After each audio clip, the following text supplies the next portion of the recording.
Welcome to Sports Podcast Weekly. This is James. So it's going to sports news. So breaking Browns news from yesterday. Sorry, I didn't make a video about it yesterday. I had to work. So this was a kind of a good thing for the Browns organization and the offense because Kevin Stefanski can't call offensive play calls. He's not that great, and with Tommy Rees now calling the play calls. Do Browns fans think he might be good as the offensive play caller for the Browns, or might be not that great? Because there's kind of like a basically, probably is good, probably is bad at play calling, but there's kind of like a middle ground between that. Like, people in the middle say, oh, he's good, he's bad probably, but he might be decent. But every time that Kevin Stefanski gives play calls to his offensive coordinator in the middle of the season, and if the offensive coordinator does bad, they fire him. They fire him. Because he didn't become the play caller for the offense for the middle of the season in the beginning of the season.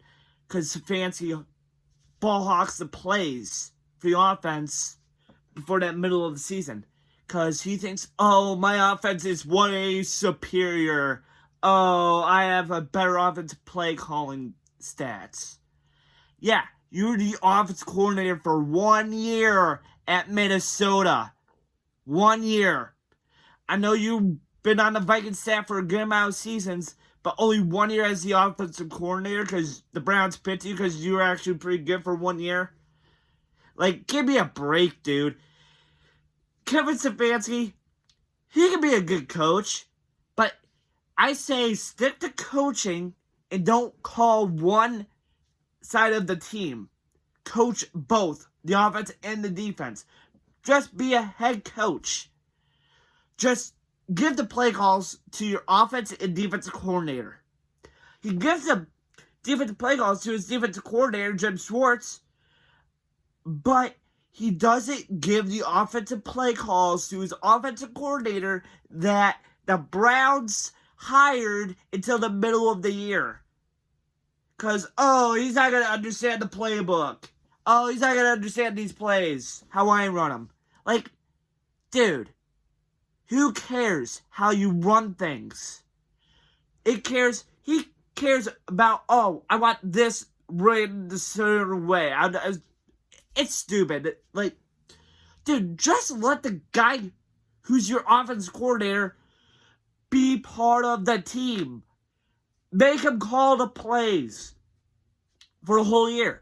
Because the guy has worked with these guys during the offseason and training camp in the preseason. The guy knows the playbook. Just give him the play calls and he'll actually do pretty good. And if you give him the playbook during the middle of the year, how is he going to perform? How is he going to perform? This is like the biggest mystery why Kevin Stefanski does this. Like, why does he do this? How does he do it? Why? Like, it's a big why. Why does he freaking give the play calls to his offensive coordinator? This is why the Browns fire all their offensive coordinators for 1 year. Because Stefanski doesn't know shit. He needs to just give the playbook to his offensive coordinator. Let the offensive coordinator call the plays. Let him call the shots on the offensive side of the ball. Not you. You coach the team. You're the guy who coaches the whole team. That's why you're called the head coach, not the head coach and the OC, because it's a different situation about that. The offensive coordinator is focused on the offensive plays. Defensive coordinator calls the defensive plays. Simple. Run the team that the offensive coordinator wants for this offense. Not you.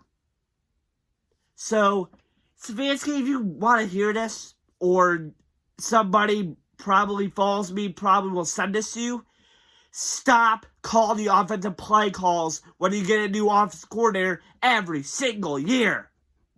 It's ridiculous.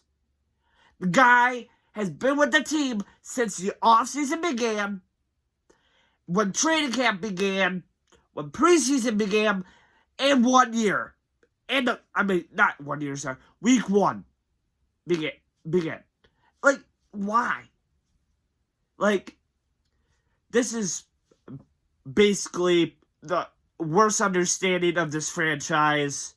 And it's basically Kevin Stefanski and Andrew Berry's fault for having Deshaun Watson as their quarterback when they traded for him.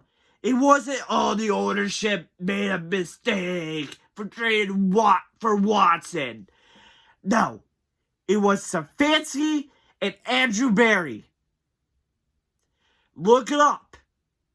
Look it up. Because it was Stefanski and Andrew Berry plotting to get rid of Baker because they didn't think he fit Stefanski's narrative. Stefanski thought, Baker's not that great as a quarterback for me. But Deshaun, he's a good quarterback for me. Like, what the frick, dude? The guy made you a playoff head coach, but you were out for COVID. The guy led the Browns to the playoffs. Then you traded him to Carolina. And you made Deshaun the trade of the lifetime for you. Yeah, that backfired. Because he got suspended, then he got injured, then next season began, he played a couple of games, he got injured. And you just stand there and watch, and you signed Joe Flacco. He got you to the playoffs, you didn't sign him again, and you didn't even sign Flacco for another year. He was a focal point of that offense. And you traded him. Not trade. Freaking didn't renew his contract. Ridiculous. Absolutely ridiculous from Stefanski and the whole freaking team that's trying to win a playoff game. Baker, he won a playoff game for you guys. He was the franchise quarterback. He was better. He was better at his job than Watson. He was better. I think he's better than Flacco. Don't get me wrong. But it's like, why are you doing this to this franchise that got a franchise quarterback, been through good amount of head coaches, and finally had a coach that can actually fit his narrative how to play football really good?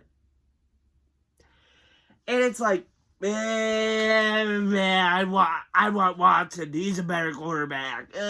Baker, bye-bye. You're not that good. Good luck at Carolina. Then Carolina released him. Then the Rams signed him. Then he played for the rest of the season for the Rams. Then he went to Tampa. Yeah. So this is the nutshell of the Browns organization and coaching staff. And this was a good decision to put the offensive coordinator in charge of the offensive play calls. So this is Sports Podcast Weekly saying out. Thank you and have a great day.